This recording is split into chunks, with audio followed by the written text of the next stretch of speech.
돈이 되는 뉴스 시작합니다. MTN 차영주 전문위원과 함께합니다. 안녕하세요. 안녕하십니까? 네. 시장이 이 녹록치가 않은 분위기입니다. 결국 외국인도 지금 팔자세로 돌아서고 있고요. 앞으로 한 달은 더 팔 거라는 증권가 분석이 좀 있더라고요. 요거는 이제 당잠사에서 해드린 내용인데 미국 신경을 우리가 안 쓸 수는 없죠.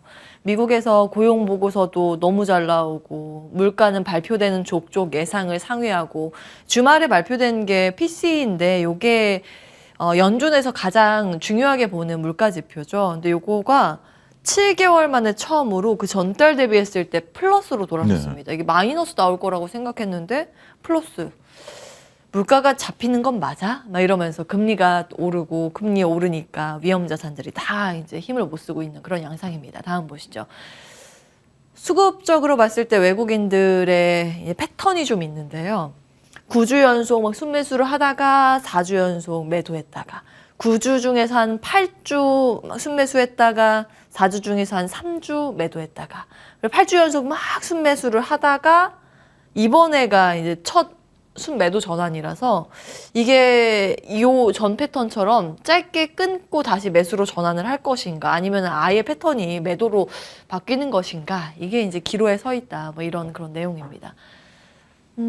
어떻게 보세요? 지금 환율도 급등하면서 출발을 하더라고요. 10원 급등을 하면서 이제 환율도 굉장히 올라가고 있는 그런 양상이고 원화가 가치가 계속 떨어지고 있고 그러면은 이제 시장의 동력 하나가 잃어가는 건 아닌가 뭐 이런 우려감입니다. 어떻게 해석하세요? 조금 전 이제 중간 화면을 좀 그래프 화면을 좀 보여주시면 우리가 이제 그 패턴이 작년 7월서부터 이제 이어지는 패턴이 이제 확인이 되고 있는 거죠. 먼저 우리가 볼 때는 이 패턴 말씀하신 것처럼 사고 그러니까 한 2달 정도, 럽하게 2달 정도 사고 한 달 팔고 2달 정도 사고 한 달 팔고 또 이제 2달 정도 샀는데 이게 이제 패턴이 반복되느냐의 첫 번째고요. 두 번째는 이 패턴이 반복되는 상황을 한번 우리가 좀 봐야 되겠죠.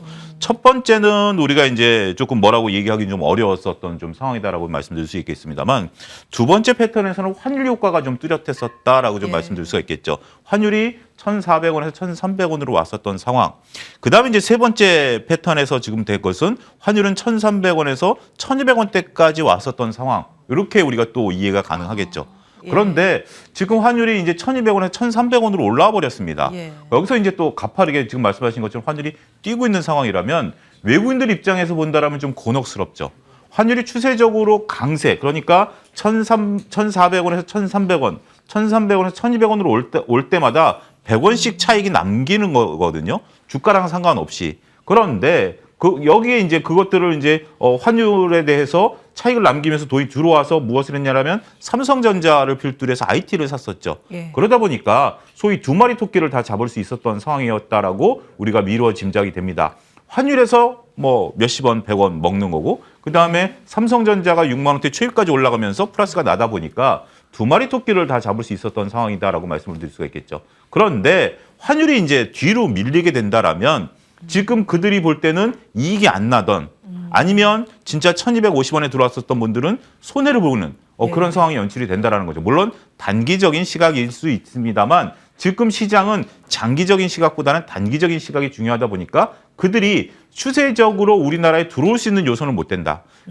이미 들어왔었던 돈이 빠져나가지는 않겠지만 지금 환율이 이런 상태에서 굳이 외국인들이 들어오려고 하더라도 좀 기다렸다 들어오겠죠.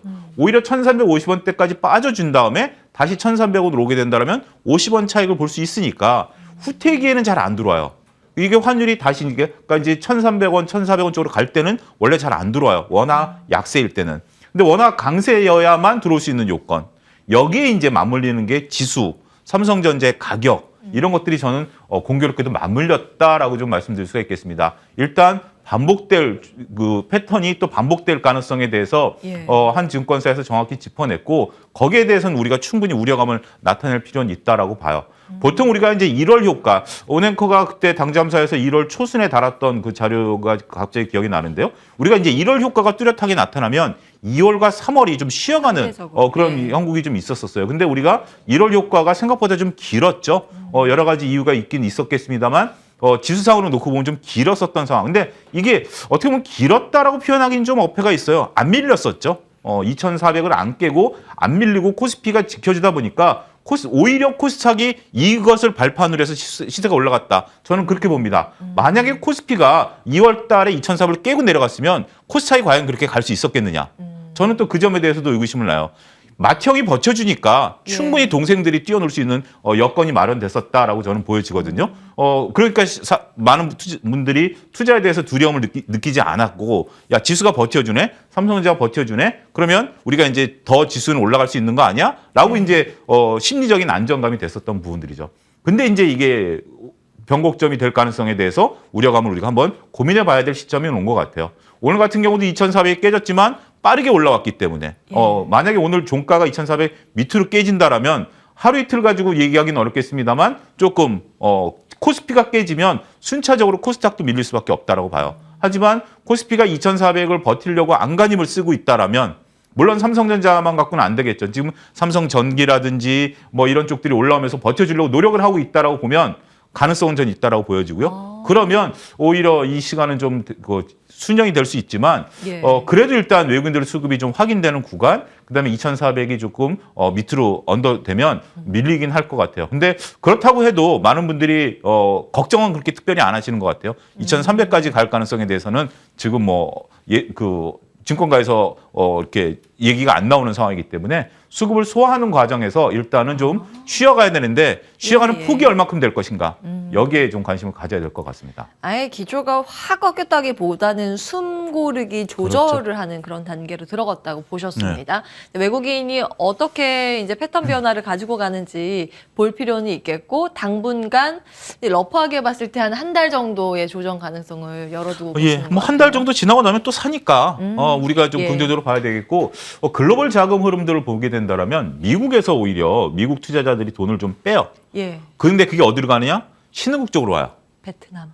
베트남, 가더라고요. 중국이 됐던 우리가 맞아요. 됐던 뭐 브라질이 됐던 이런 쪽으로 어쨌든 들어오고 있다라고 보면 이 글로벌 자금 흐름들이 신흥국 쪽이 좀 유리해 보여요. 지금 경제 성장률도 그쪽이 좀 더 유리해 보이기 때문에 그렇다라면 우리나라 입장에서는 충분히 효과를 좀 볼 수 있기 때문에 그렇게 말씀하신 것처럼 어느 정도 쉬어가느냐, 산에 올라가다가 잠깐 뭐 돌뿌리에 엉덩이 주저앉느냐, 아니면 땅바닥에 철퍼덕 주저앉느냐라는 정도이지 산을 내려가는 정도는 아니기 때문에 조금 긍정적으로 보셔도 되지 않을까 싶습니다. 네. 자, 시장의 뷰는 이렇게 마무리하고요. 다음 기사 열어보겠습니다. 자, 이제 우리는 어디서 뛰어놀아야 하는가, 이 고민을 좀 이어서 해볼 텐데요. 다음 주제 주시겠어요? 네.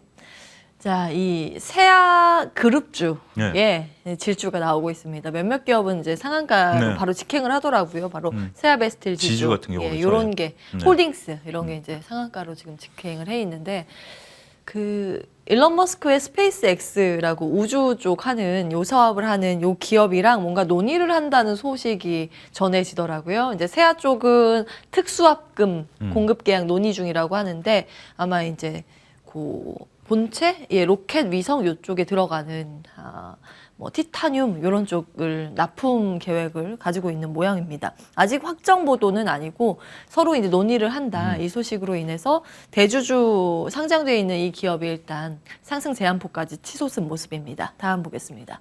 요 이슈를 좀 어떻게 봐야 할까입니다.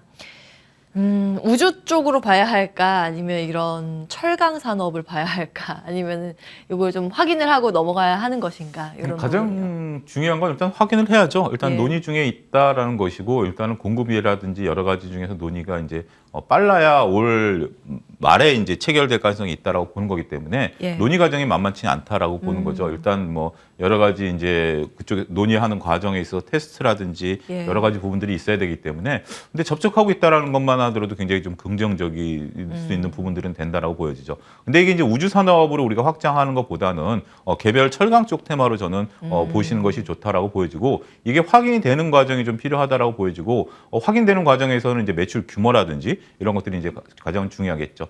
일단 뭐 우리가 이제 언론에서 이제 조금 부풀리기로는 스페이스X가 수백 개의 위성을 발사하는 거니까 거기에 이제 우리가 수혜를 볼 가능성이 있지 않겠냐라는 부분들인데 그래서 이제 그 정도 대학 규모의 경제가 되지 이게 조금 납품해가지고 오히려 매출 대비 이익이 안 날 수도 있는 부분들이 있어요. 왜냐하면 규모의 경제를 달성하지 못한다라면 이것을 맞추는 과정에 있어서 수많은 비용들이 들어가는데 예. 그만큼 수익이 안 날 수도 있다라는 부분들을 우리가 보셔야 될 것 같아요.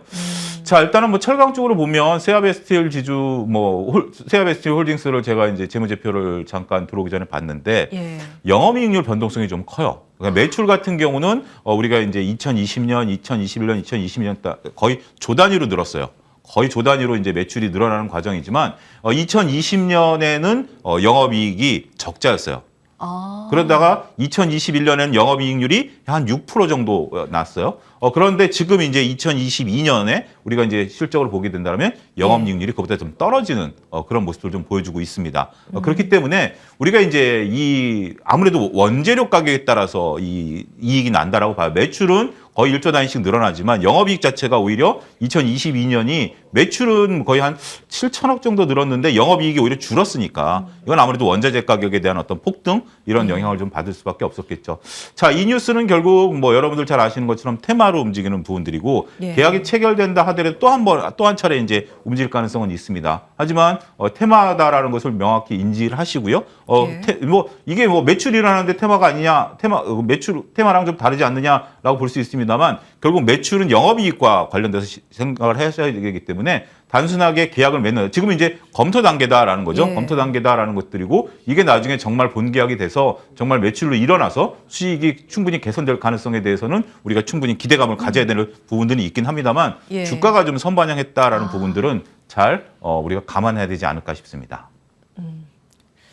이게 확정이 되면 좋겠어요. 예, 정말 확정이 돼서 산업적으로. 뭐 정말 우리가 지금 이제 세아 같은 경우 단순하게 지금 이것뿐만이 아니라 지금 예. 우리 한국항공우주랑 그다음에 이제 비행기 납품에 대해서도 지금 또 얘기를 하고 있거든요. 아. 그러니까 이제 이 특수강 쪽에 예. 대해서는 우리가 이제 얘기를 좀 잘 하고 있어요. 그렇기 때문에 날개 구조물에 대해서 얘기를 하고 있기 때문에 단순하게 지금 이런 게 아니라 정말 이게 긍정적인 게 되냐면 뭐냐면 예. 지금 이들이 만들어낸 걸 가지고 저쪽에서 이제 할 수도 있고 그들이 요구하는 것을 만들어낼 수도 있죠. 그러면 이제 기술이 이제 늘어나는 거죠. 우리가 네. 이제 공부를 할 때 내가 아는 것만 푸는 게 아니라 예. 선생님이 어려운 시험 문제를 내주면 그거를 풀어가는 과정에서 내 실력이 올라가는 거 아니겠습니까? 그러면 세아는 지금 이제 일론 머스크랑 손을 잡고 그다음에 한국항공우주랑 손을 잡고 이 기술을 하다 보면 정말 나중에는 어마어마한 기업이 될 수도 있다라고 저는 볼 수 있어요. 잘 수년이 된다라면 물론 예. 단기간에 이루어지지는 않겠지만 예. 이 부분에 대해서 특수학금 더군다나 이 우주 산업에 대한 이 학금 부분들은 정말 미래 먹거리 아니겠습니까? 예. 이건 아무나 할 수 없는 그런 부분들이고 이게 그동안의 노하우가 된 축적이 돼야 되는 부분들이고 예. 어떻게 보면 이게 대기업이 뛰어들기 조금 애매한 시장일 수도 있어요.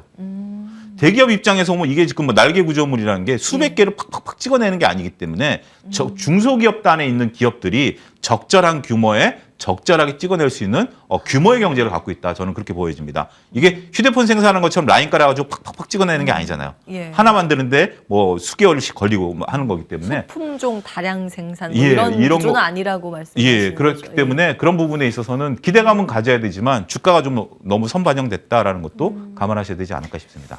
예. 뭐 주가는 이제 미리 움직였으니까 네. 주가를 제외하고 봤을 때 이제 제강 기술의 네. 어떠한 우리의 강점을 부각시킬 만한 이슈라고 본다면 이 중에서 어떤 게 좀 정말 알짜 기업이라고 보세요? 세아그룹주와. 세아그룹주 같은 경우는 결국 이제 우리가 원자재 가격에 대해서 이제 되는 부분들이기 때문에 세아 특수강 같은 경우가 이제 가장 뭐 세아 현재로서는 특수강.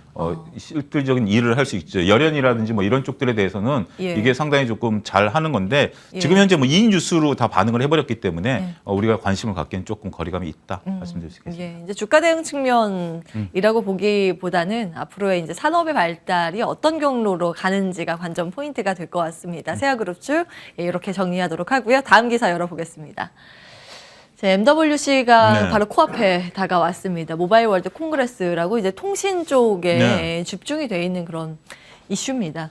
뭐 근데 여러 가지가 엮여 있어요. 네. AI를 깔려면 통신 인프라 네. 구축이 되어야 하기 때문에 뭐 지금 워낙 키워드가 AI라 여러 가지 엮여서 지금 화두가 되고 있는데 어떻게 봐야 될까요? 일단 두 가지입니다. 첫 번째는 이제 6G가 제목에 들어가 있는데 6G는 저는 거리두기를 좀 충분히 하셔야 된다. 아직 이제 5G도 안 깔린 상태에서 미국에서 5G가 안 터져요. 그런데 6G를 간다? 이건 좀 너무 앞선 얘기다라고 좀 말씀드릴 수가 있겠고, 예. 5G가 일단 깔리고 나서 그 다음에 이제 단계가 레벨업 되는 거지. 5G를 건너뛰고 6G를 투자한다? 지금 이제 기사들을 보면 그 기술을 만들어냈다라는 거지. 그런 거에 대한 장비들이 좀 나와 있는 건 아니거든요. 그렇기 때문에 그 부분에 대해서는 여러분들이 6G 관련주를 투자한다. 이건 좀 거리두기를 하셔야 되겠고, 저는 관심을 갖는 것들이 SK텔레콤이라든지 KT에서 지금 이제 AI와 관련된 어떤 신기술들을 계속 발표하겠다라는 것들 아니겠습니까? 체험존도 만들어내고 하기 때문에 우리가 인공지능과 관련해서 지금 현재 얘기가 나오고, 더군다나 여기서 지금 저는 가장 관심이 가는 게 윤리 문제에 대한 컨퍼런스를 한다라는 거죠. 네. 그러니까 우리가 이제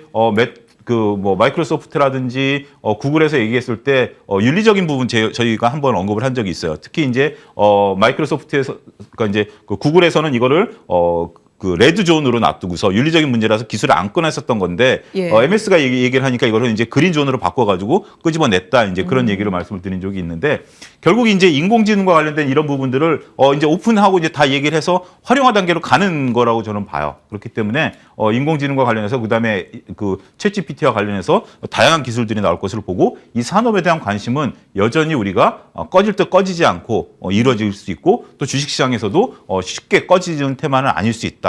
저는 그렇게 말씀드릴 수 있겠습니다. 그냥 단순 기계적인 테마주로 봤을 때 네. 볼만한 기업이 무엇인지 정리를 해주신다면. 일단 저는 주가는 다 과열 국면이다라고 보는 거예요. 근데 예. 단지 이제 제가 보는 것은 주가는 과열이지만 지금 신규 매수 구간은 아니다라는 게 제 강한 신념입니다. 하지만 예. 갖고 계신 분들이 서둘러 또 매도하실 필요는 없는 구간. 지금은 예. 워낙 강하기 때문에, 그래서 정말 발빠르게 트레이딩 하시지 않은 분들이라면 일단 한 차례 거리를 두시는 게 맞다. 어차피 이 테마는 단순하게 지금 한번 끝날 건 아니고, 이 상태에서 이걸 내가 더 주고 사서 수익을 낸다? 예. 이거는 뭐 정말 하룻밤이 안녕일 수도 있어요.